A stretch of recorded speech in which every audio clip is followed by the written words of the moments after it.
It says you are as well. So Well, it also says there's no one here, which is a bit disturbing because I can count two. well, I was going to say, well, you can have a chat. So We can have a chat I think together. what we'll do is we'll just start chatting and hope people All find right. it because it's a different link to the one I published. Um, and Oh, well, that would account for it then. it's just one of those things that I'm just trying now to find it so that and hopefully people will find us. Yeah, you sent me 3 different links. Yeah, it was basically a case of panic at the time. I wasn't sure Oh, who'd okay. sent it, so I hope Well, it's this. It basically all links to the same thing. fair enough. So, and I don't know what the quiet thing is, so we'll have to sort of. I'll mosey a little closer. All right. um, but have you got a copy of your book with you? Um, yeah. Hang on. Just a case of if we. That's the.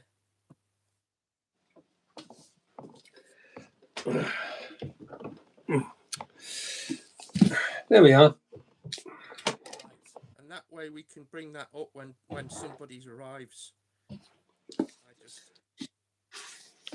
At least I managed to get us in the same place this time. I managed that much. Good. Technology. So we will see what happens.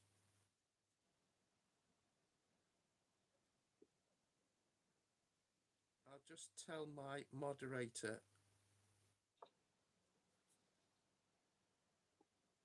He hasn't messaged me yet, so he hasn't found it. But we shall see. We shall see. We shall talk amongst ourselves and for a couple of All right. minutes and see if people turn up. It's entirely Well, my fault if they don't. I was going to say, if they haven't got the link you sent me, then I'm assuming they won't be able to.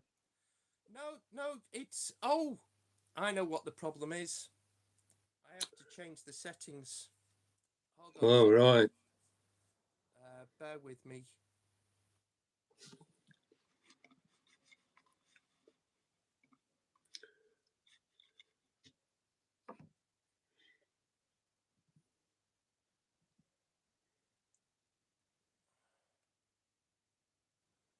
I remember what it was now.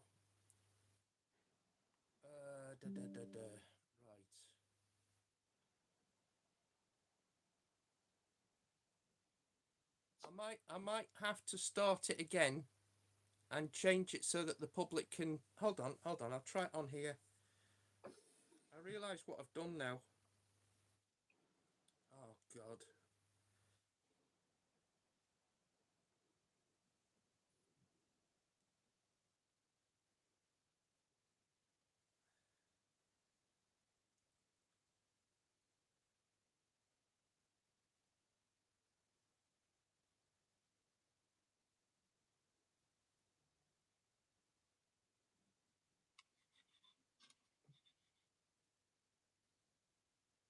Right. Where's the live?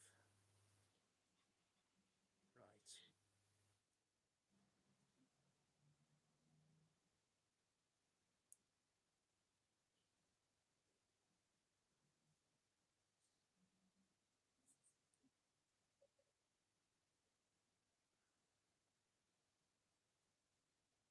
No, that's not what I'm trying to do.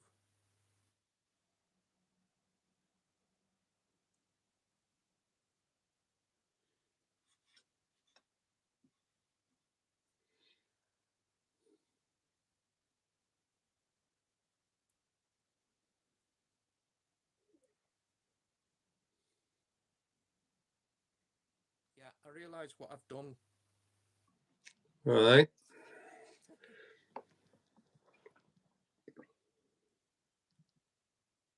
As soon as you said that, I realised what I'd done.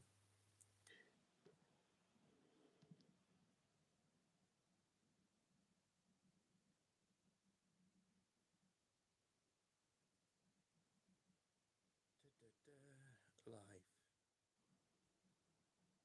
No, not that one.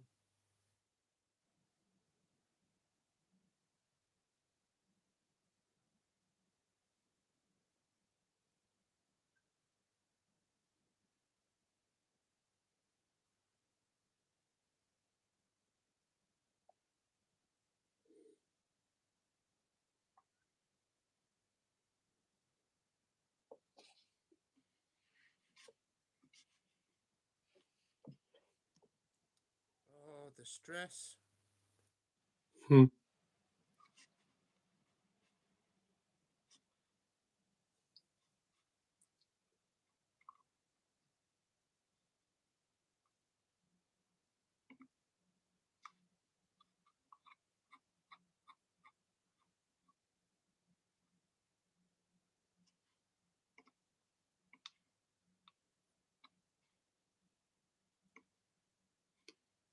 I might have to warm up my new laptop. Hold on a sec.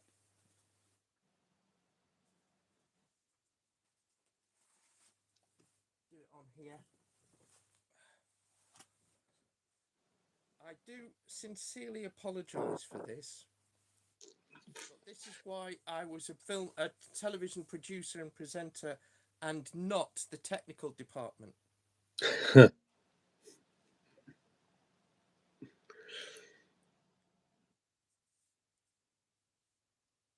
Yeah, I think basically it is set to private, and because it was a test.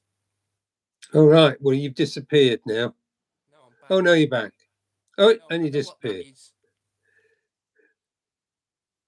Right.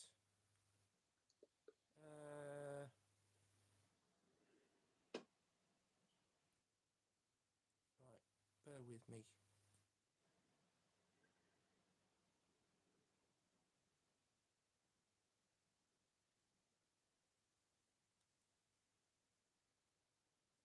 What I might have to do is set the whole thing up again in about 5 minutes and do it again. All right. Well, send me another link. Yeah, exactly. But All right. it will work like this, but I don't know how to set the volume.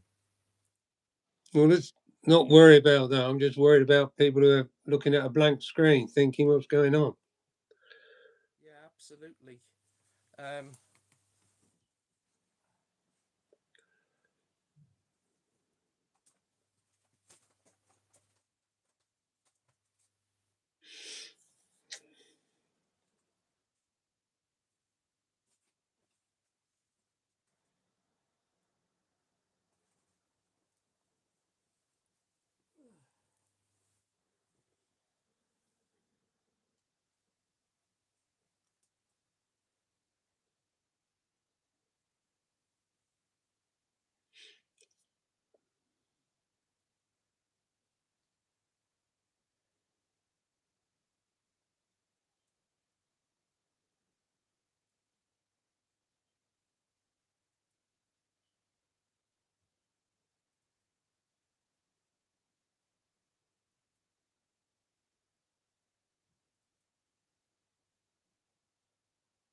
Here we go.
Pardon me.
I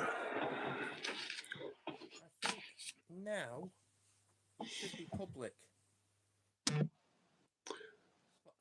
I will start a new one anyway.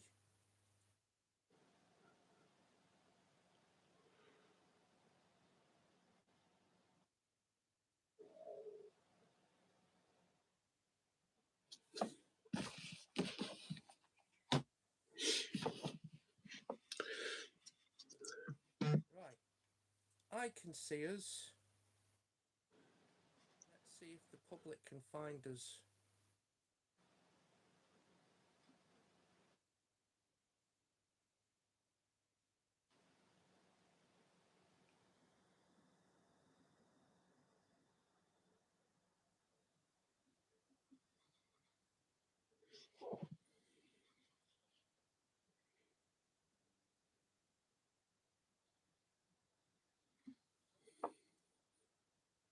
Ah, I knew it wouldn't go smoothly. Oh, goodness. Right.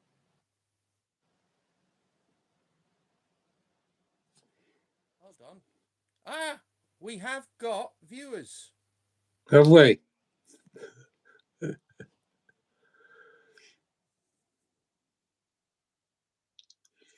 Yes, we have.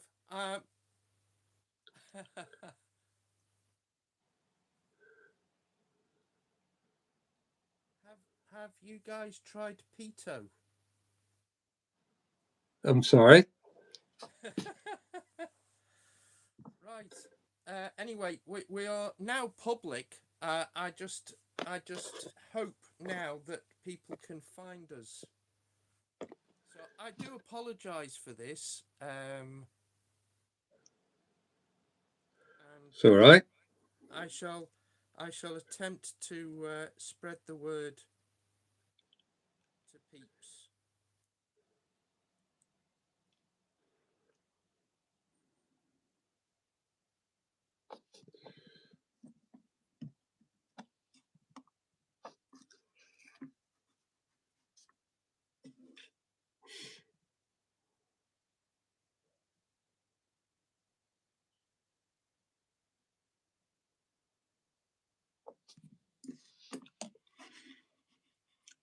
It's entirely my own fault. Ah, we do have people here. Hello, Anfield Road.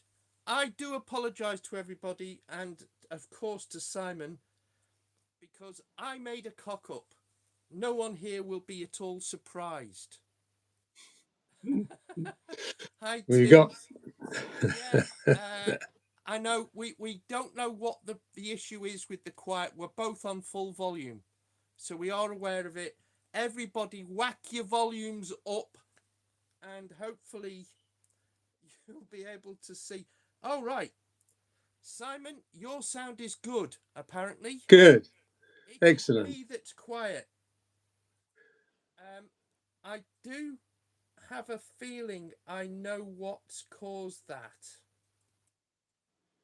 How am I now? You're roughly about the same, but I can hear you. I can hear you. So I've yeah, I can hear you, Simon. You're the important one. So so for some reason I'm still quiet. Um, I think the closer you get to your microphone, the better. well, I'll come closer to the screen, and that way, That's it. at least. So what matters is Simon. I think everyone would agree. Really. Don't pose those sort of questions. So Simon, as you can all see, thank you very much to everybody who's come along and actually, I give you all a Duke of Edinburgh's award for finding us, and also my big thanks, especially to my special guest, Mr. Simon Kohler. You're more than welcome. More than welcome. Now, Simon, I think it's fair to say we have attempted this several times, and every time it has been a technical cock up on my part. At least we're sharing a screen now, so Yep. I've achieved that. Um, and of course, many months ago when we first tried to do this, you launched a new book, and of course everybody's interested in as your extensive history with Hornby regarding the hobby that we're in now, Right. and you've created a book. What's the is it the story of how you got involved and the consequence trials and Yes. tribulations? Yeah. It's really outlining. Well, obviously 40 years at Hornby, but the initial really getting into the hobby. I suppose, like so many people, we had friends or whatever with train sets. My brother was the one who had a train set, and I sort of piggybacked on the back of that. He was the one who was the big train spotter. I was the one who sort of trailed around after him, getting into all sorts of mischief and not taking it terribly seriously. And then, my time at the model shop in Northampton, which was very important, where you learn about the business, the people, the hobby, the passion, the desires, the wants, etc. And from there, from answering and it's in the book, answering a sort of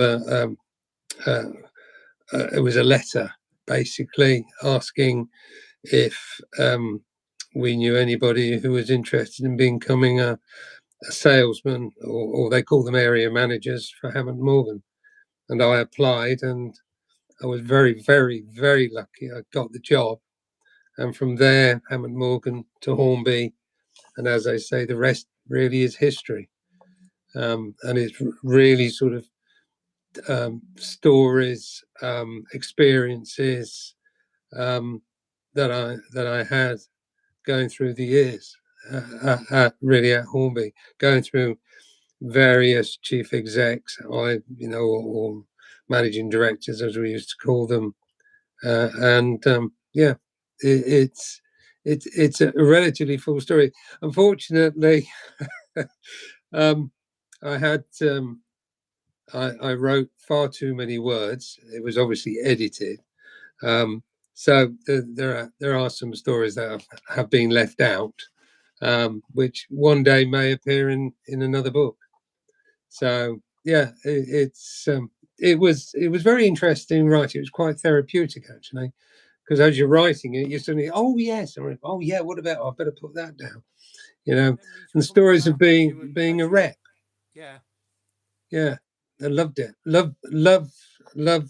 I've always enjoyed talking to people, about the hobby, and that really has been part of the whole enjoyment.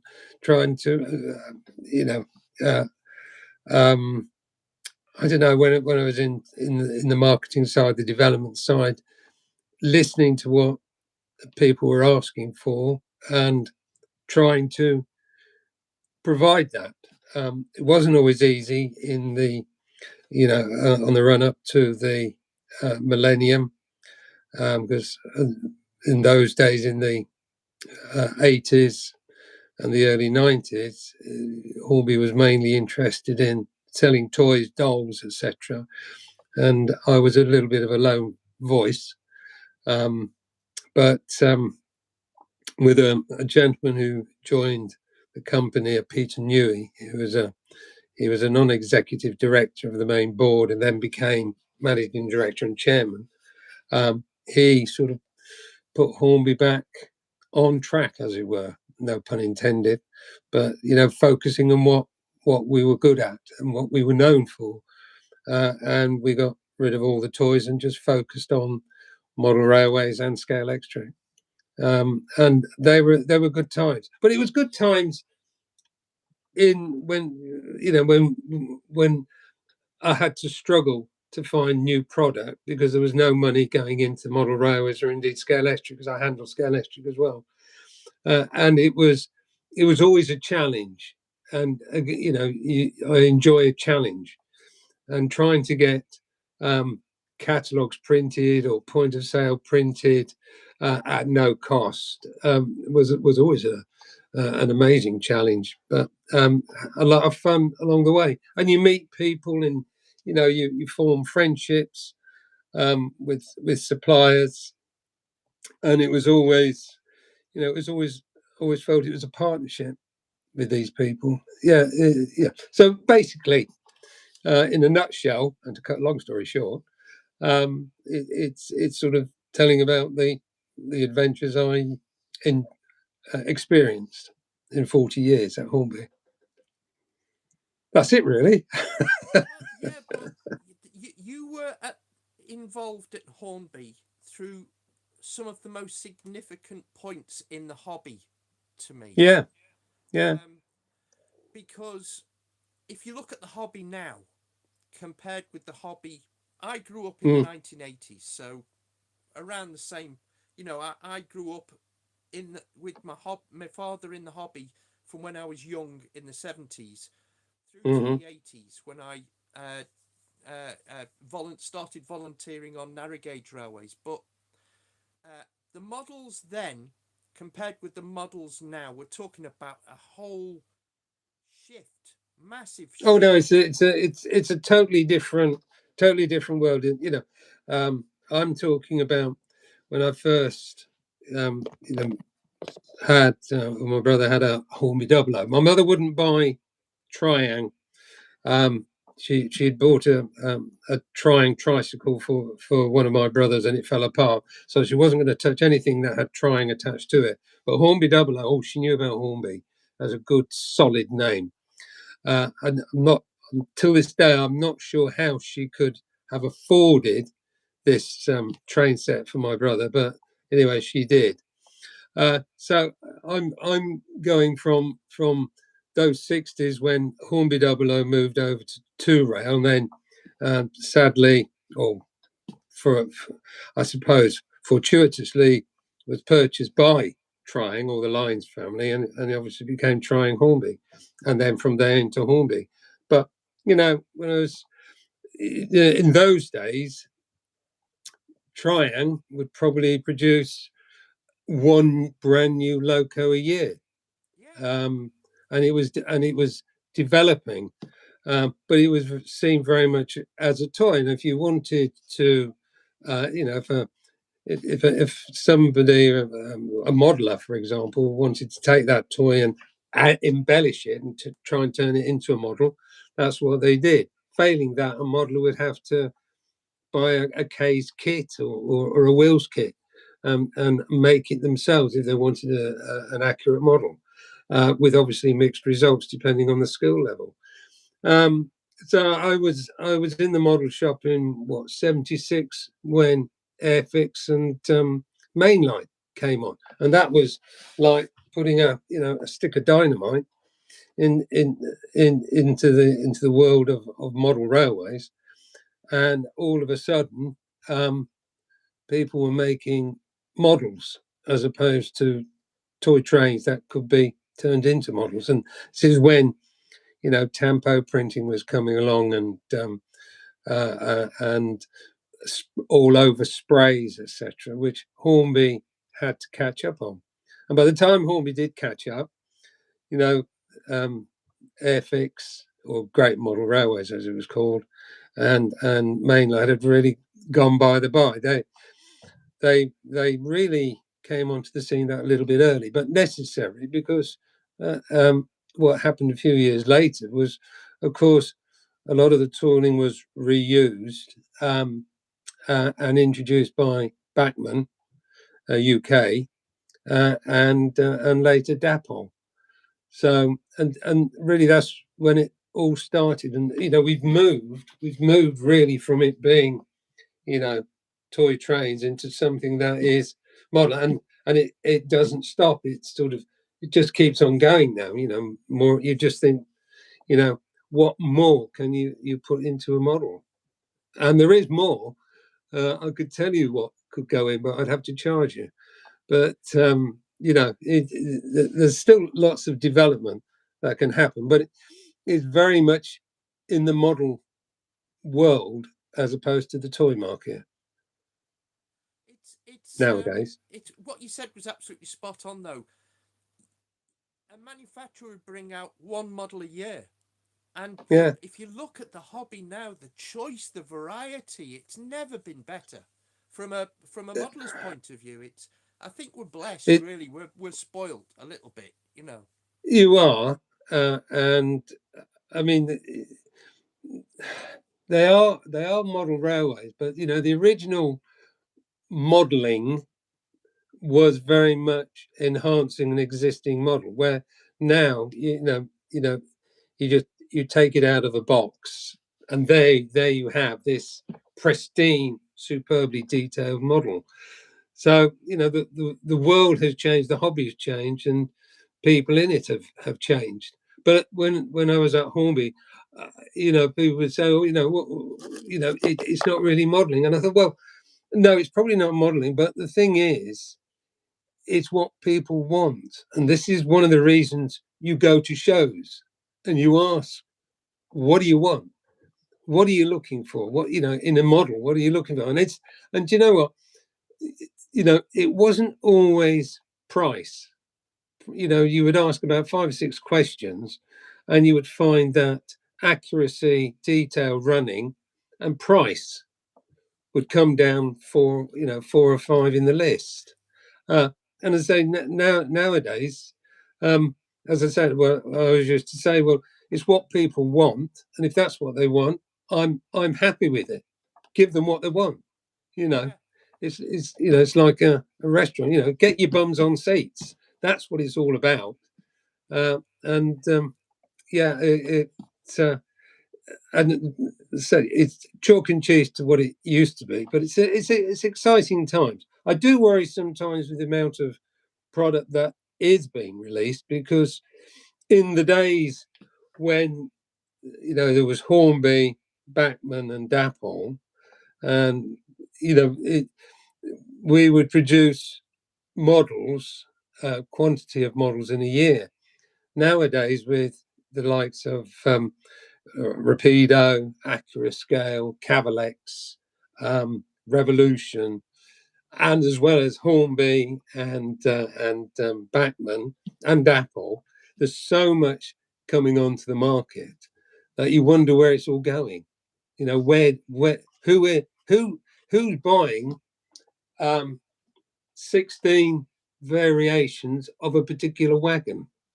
Where are they all going? But they seem to go. Well, I So think who am I? my experience as a retailer of Rapido, Yes. it's definitely down to the model and the region. Yeah. I think it's definitely regional from my experience. What sells? So, for example, I struggle to sell southern models here, even though the wagons would have been all over the country. In reality, I struggle to find customers for them here. Whereas other retailers I speak to in the southeast, they fly. But things like the Peckett from Hornby and the Fireless from Rapido, they are models that will sell anywhere, and they would be anywhere in the country. And I think they're the ones that currently will always find customers. Along with the established superstars like the A4s and the A3s and so on. I think in the new breed, I think there's so many different models coming out. It's very hit and miss, as you know, to find regarding the customer actually wanting them. But things like the Fireless and the Peckett and the Hawthorne Leslie from Dapple, I think they will always find customers because they are not rooted to one place or one region. And I think in the current marketplace, unless you're one of the big boys, I think it's producing the unusual is the thing that stands out, and that's the thing that seems to sell to me. But I can only speak from my own experience and conversations with 2 or 3 retailers. I don't know what it's like for everyone everywhere, and I wouldn't pretend to be able to speak nationally. But that's what seems to be the case from what I'm discovering in a small little window, if you like. Yeah. I mean, you can never. Well, sometimes you can predict, but sometimes models like the Q1, for example, I mean that appeared on the most wanted list for about 3 years on the trot, and I resisted putting it into the Hornby development because I said, who the hell? I said, there must be just one person writing all these letters saying they want a Q1, because I said it's the most ugliest looking loco ever. Who on earth? That's why I it sold, cannot though. see That's why it it. sold. It ran in just a small part of the south. It was always black. It's ugly. It is what it is, austerity type. Nobody's going to buy it. But eventually I gave in. I said, well, okay, let's do it. But I'm not convinced. And it's a rip roaring success. And I think every time Hornby brings it out, it sells out. So what I'm sure about is I'm not sure about anything. Really. You can't guarantee it. I'll throw you a perfect example of where you must have sat there and thought for a long time and you were right. Locomotion. Yeah. When you first, I mean, Rocket, I can understand it's a single drive. Okay, you're talking a deal of miniaturization. I can understand the arguments over Rocket, but I can also understand how you sold that. But when it came to Locomotion, I can imagine if you're talking about the Q1, Locomotion, just explaining that there was a market for it or anticipating a market for it. That was. I think Well, that was brave, but I also think it was genius. I'm anything but a genius. But with the Rocket, that was always looking towards the celebration of the Stockton and Darlington. It tied in with what I was trying to do with Hornby when I returned to Hornby in 2017, and tied in very nicely with what I anticipated would be, Hornby's 100th year. I also felt roughly around the same time that, Era 1 was an area which, because everything else seemed to be so full, nobody was looking at Era 1, and I thought there's a good, there must be a bit of a market there where people can actually do modelling. I mean, that you won't find an Era 1 station in Scaledale or whatever. So if you want it, you're going to model it. Similarly with platforms, etc. But I can imagine quite a pretty little end to end carrying Rocket, the lion, tiger, and I'd spent time at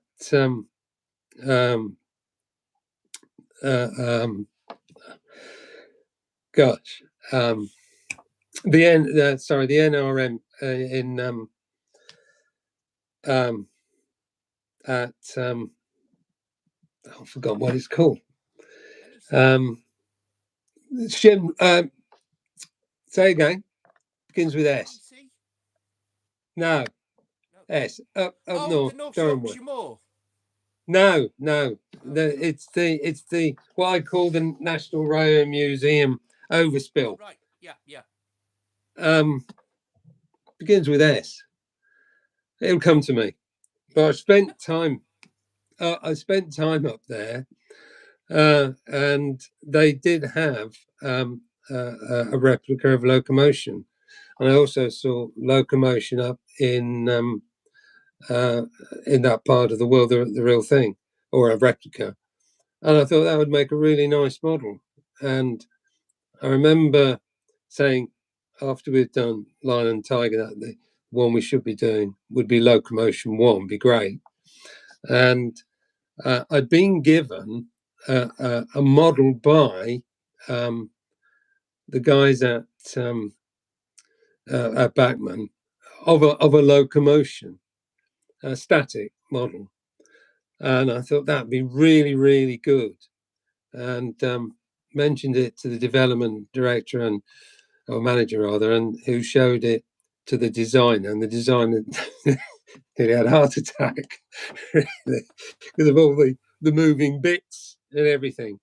But if nothing else, the designers at Hornby love a challenge, and although it sort of, I'm sure he had a few sleepless nights. He did a brilliant job.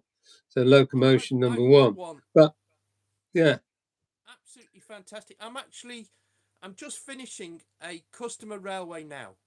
And the next one is going to be, those 4x1 layouts I did? yes. I've got one left, and I'm going to make, I've got some low relief cotton mills that I Yeah, produce with lights inside. So yeah. I'm going to have as the background the cotton mills, and the layout is going to be the coal delivery yard for the cotton mills. And Right. Locomotion and Lion are, which I own, are going to be the locomotives, and buy appropriate stock, and yeah. So I will be producing my first Era One layout. So that's one.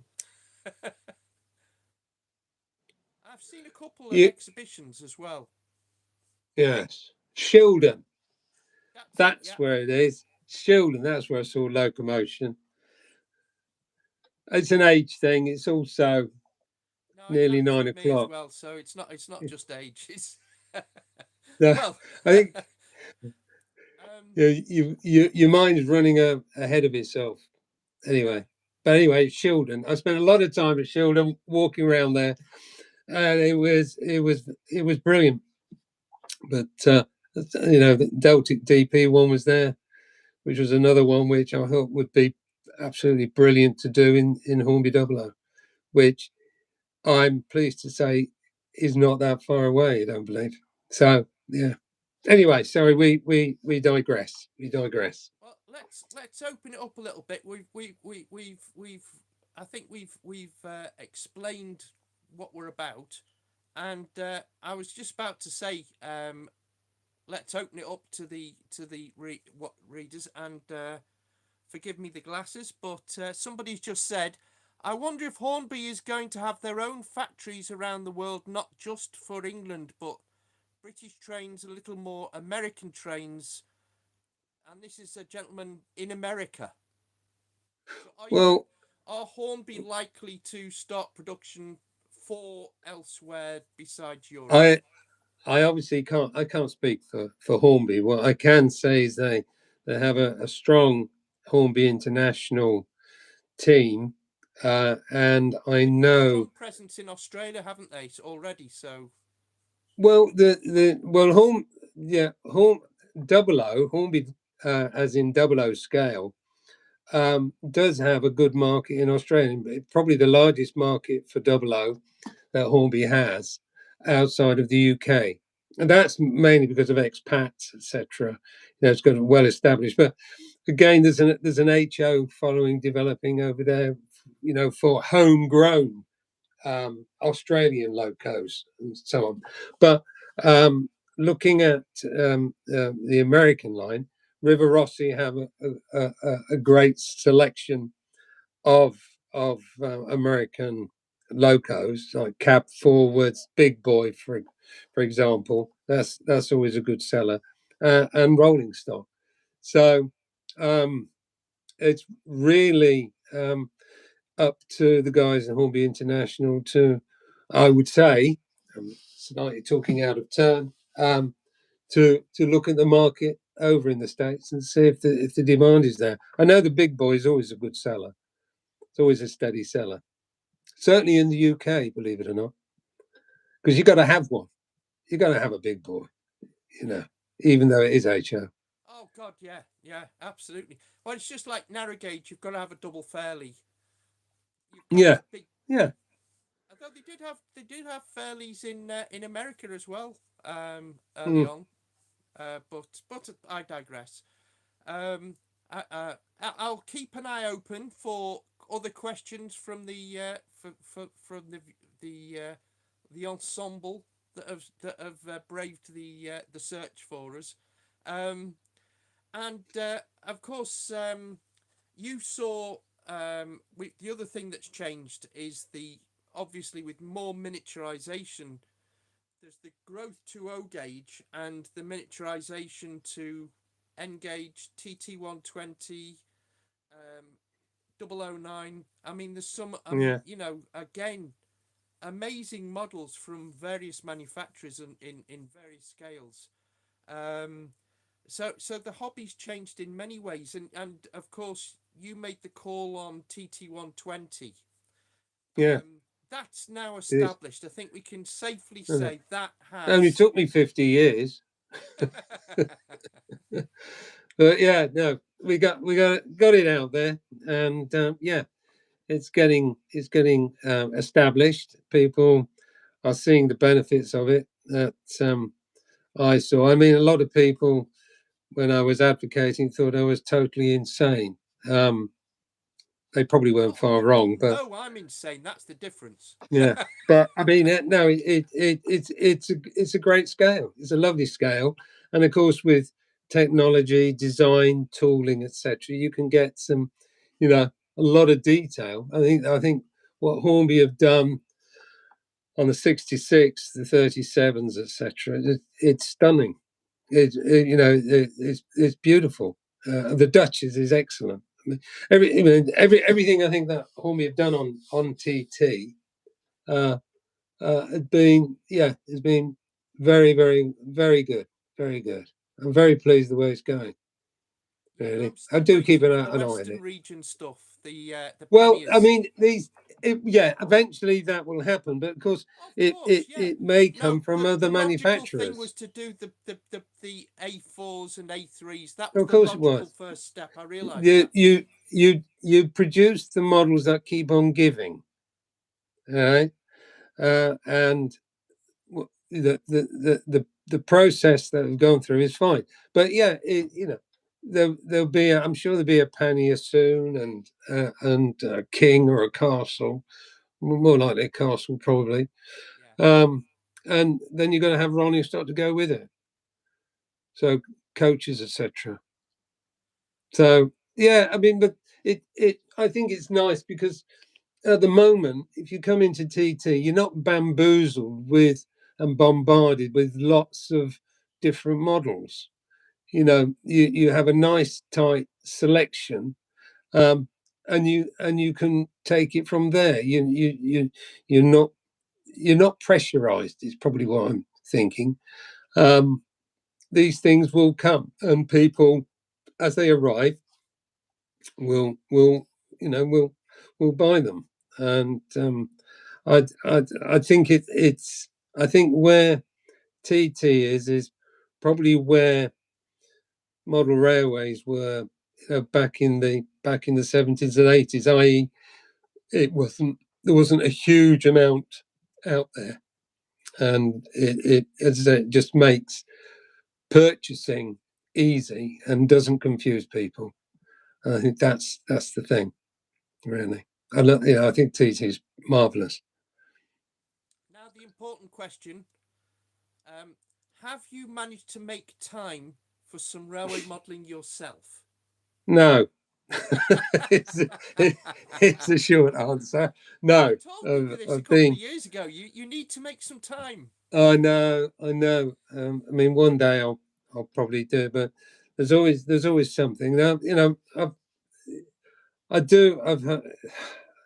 I mean, there are things I do around the house or the garden, but I mean, in the winter, I mean, I spend a lot of time writing, but also I've got several clients that I like to obviously look after as well. So there's always something to fill my time, always. But I'm Does your pleased grandson let now you that play with his one though? Sorry. The one you made for your grandson, are you allowed to touch it? No, that's now that layout is now lounging in I think the restroom of his father's offices. So yeah, so I think they play with it rather than me, rather than the boy. Yeah.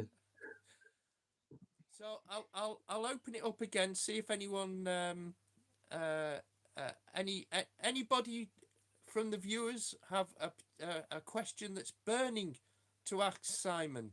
whilst we've got him as a captive audience, is there anybody out there? They've all gone quiet now. I think I've scared them.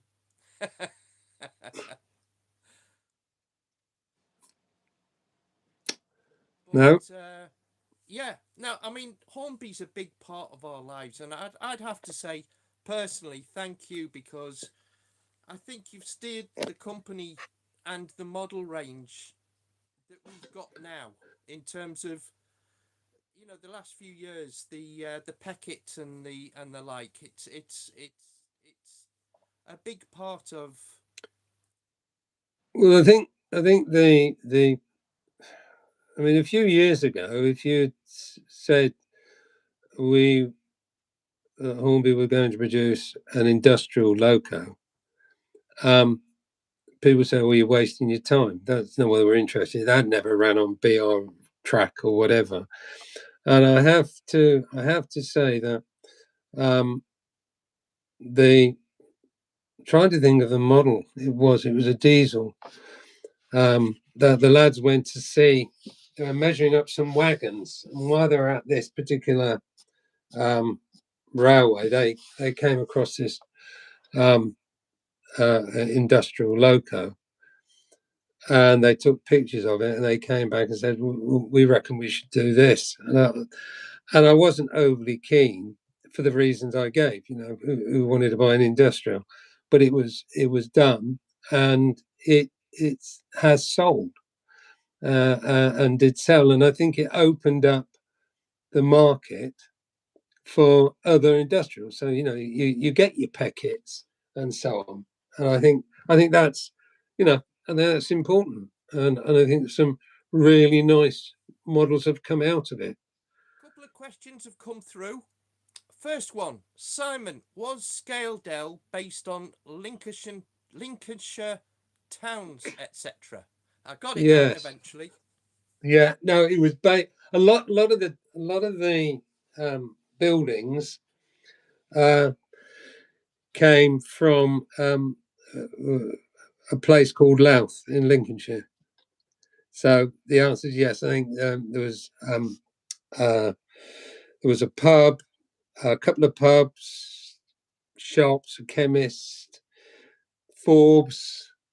There was a police station which was from Horncastle.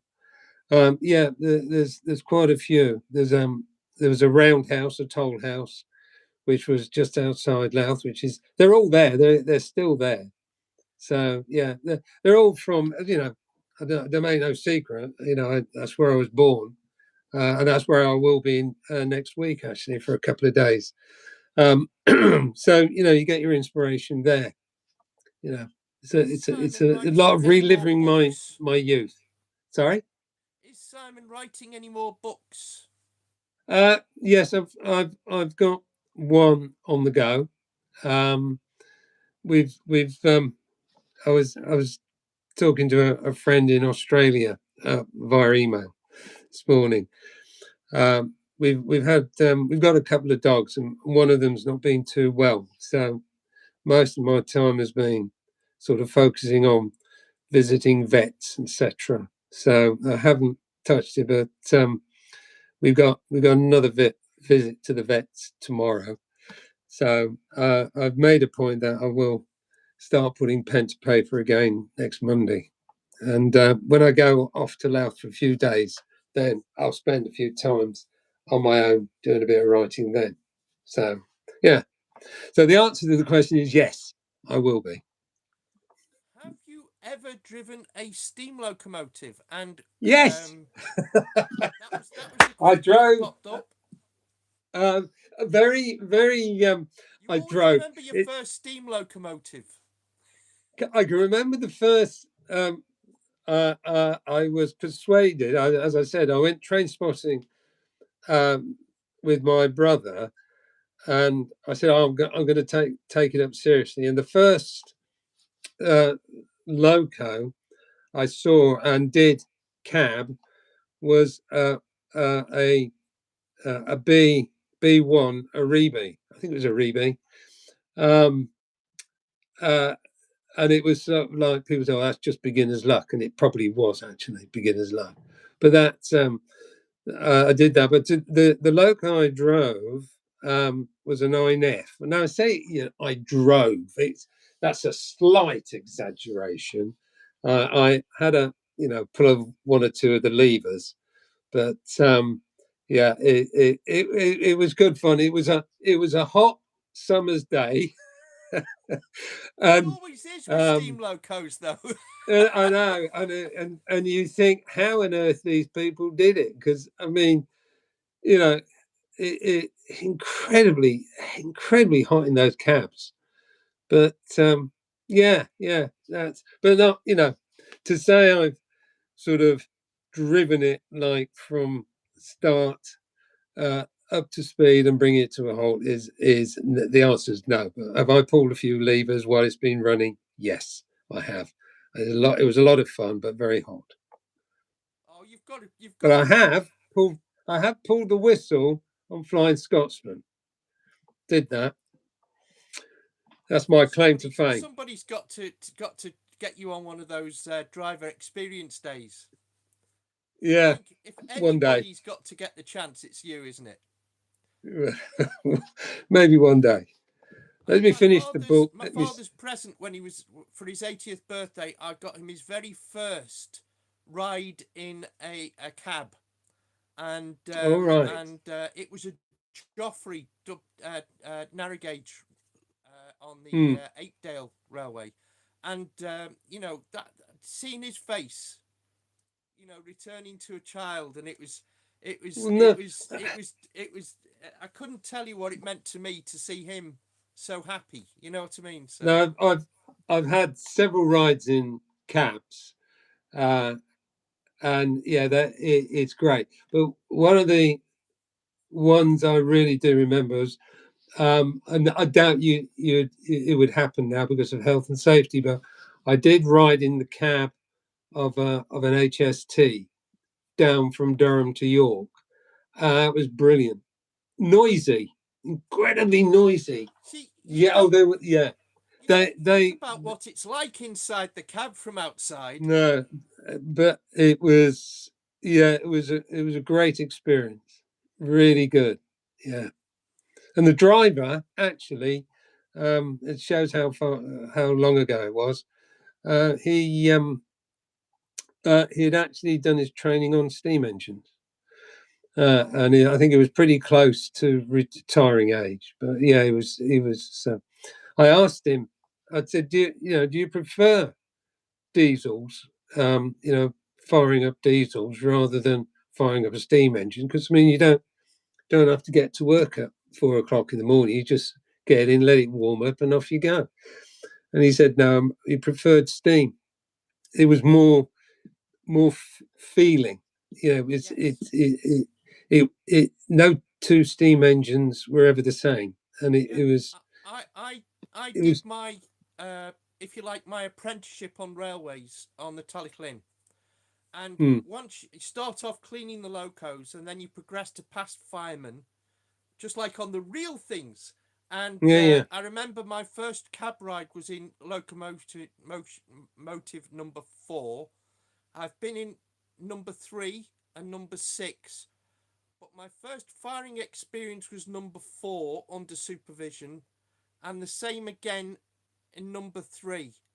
And number 3 tried to kill me because it waggled out on a corner, and I had my hand on the door for the open the firebox, the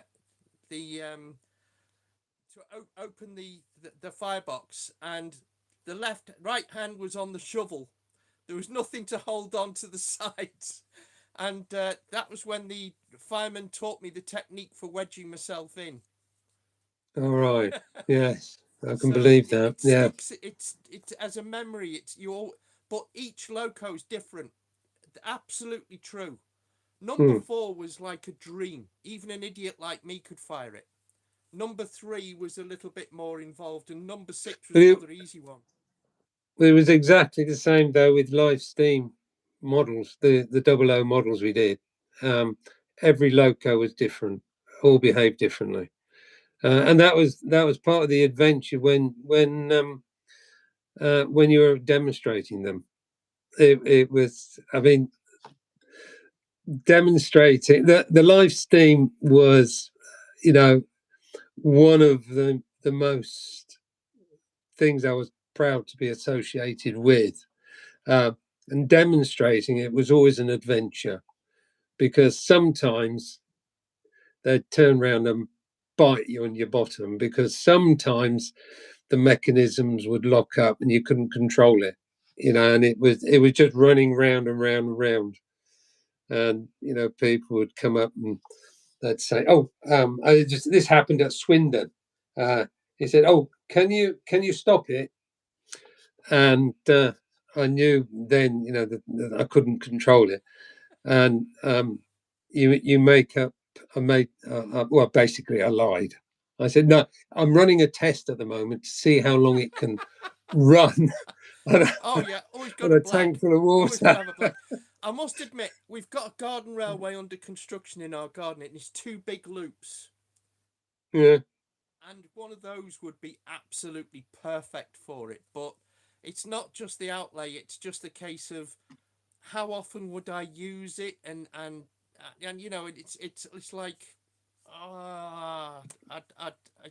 I really want one for that. An yeah. A4, an A4 with a A nice rake yeah, of teak coaches. A4 with the valances. Don't get an A4 without the valances, because you forget when you pick it up.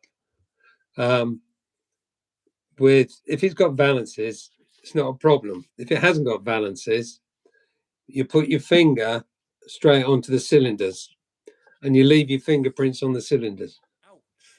I've only just started to get my fingerprints back, and it's been a few years since I last demonstrated live steam. But it was great. I loved it.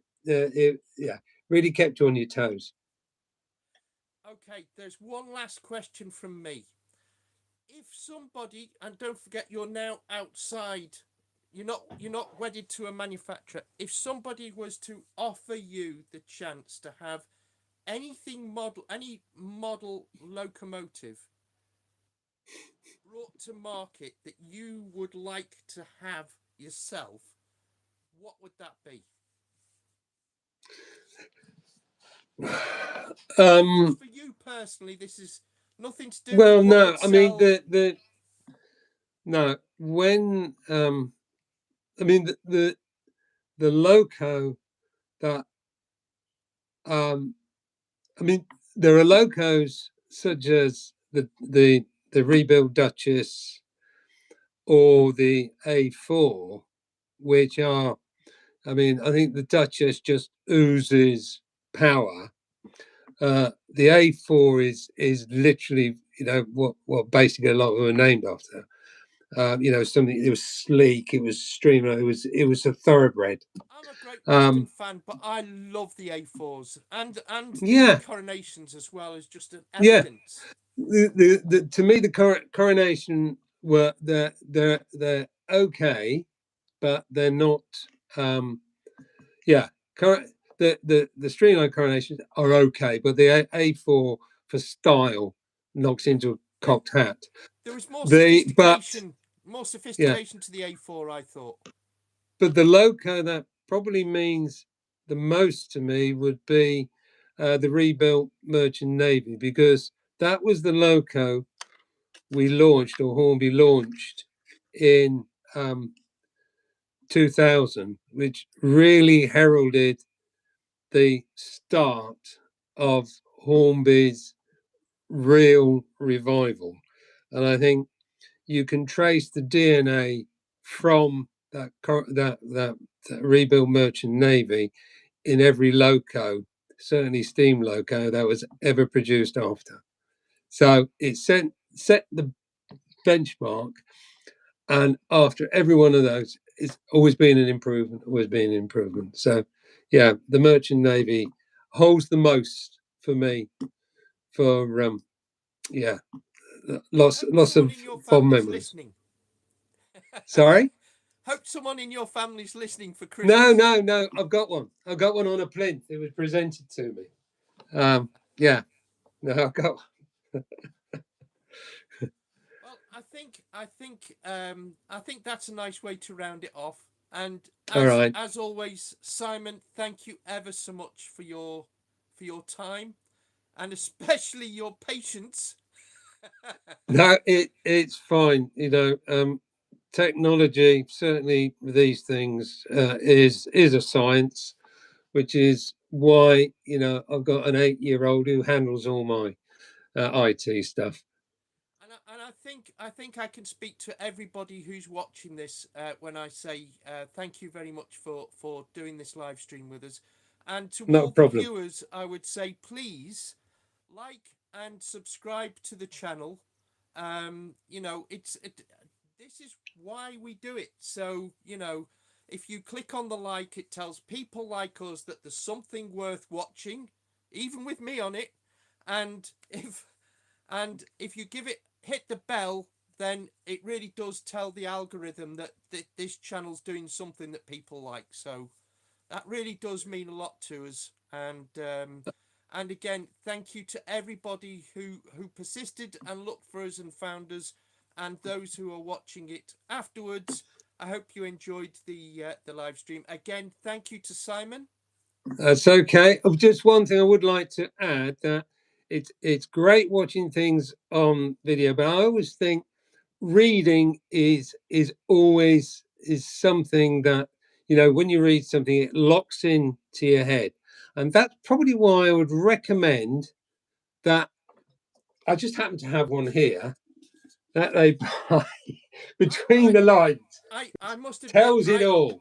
I do have to get a copy. Do, because it isn't all about me, but it does trace, the development of model railways, basically, really from the 60s and the key periods of the 80s, 90s, 2000s, and onwards. Yeah. So, if you're interested in the history, I think I've tried to lay it out as interesting as I can. But yeah, buy it. I recommend it, folks. So go out and get a copy. And I know, I honestly, seriously, I will buy a copy. Good man. I Thank think you. the problem I've got is that I'm too busy playing trains. I've got a 009 in my room.